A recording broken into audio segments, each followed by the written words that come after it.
Oscar Wilde کی کہانی دی happy prince ایک تمثیلی ایلاگوریکل کہانی ہے جو فینٹسی اور اخلاقی سبق کو ملاتی ہے۔ ہیپی پرنس کا مجسمہ جو سونے اور جواہرات سے سجا ہوا ہے شہر کے بیچ اونچائی پر نصب ہے۔ جب وہ زندہ تھا تو محل کی دیواروں کے اندر رہا اور خوشیوں کے سوا کچھ نہ دیکھا، مگر اب جب وہ مجسمہ بن کر اوپر سے شہر کو دیکھتا ہے تو اسے لوگوں کی غربت اور دکھ نظر آتے ہیں۔ پرنس غریبوں کی مدد کرنا چاہتا ہے لیکن خود کچھ نہیں کر سکتا، اس لیے وہ ایک نیک چھوٹی چڑیا سے مدد لیتا ہے۔ چڑیا اس کے جسم کے قیمتی جواہرات اور سونا آتار کر غریبوں تک پہنچاتی ہے۔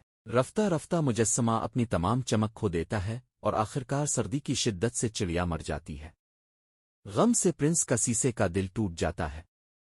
لوگ اس بے رونق مجسمے کو توڑ کر پھینک دیتے ہیں، لیکن اللہ تعالیٰ فرشتوں سے فرماتے ہیں کہ شہر کی سب سے قیمتی چیزیں یہ ہیں: ٹوٹا ہوا دل اور چھوٹی سی چڑیا۔ پھر انہیں جنت میں ہمیشہ کے لیے جگہ دے دی جاتی ہے۔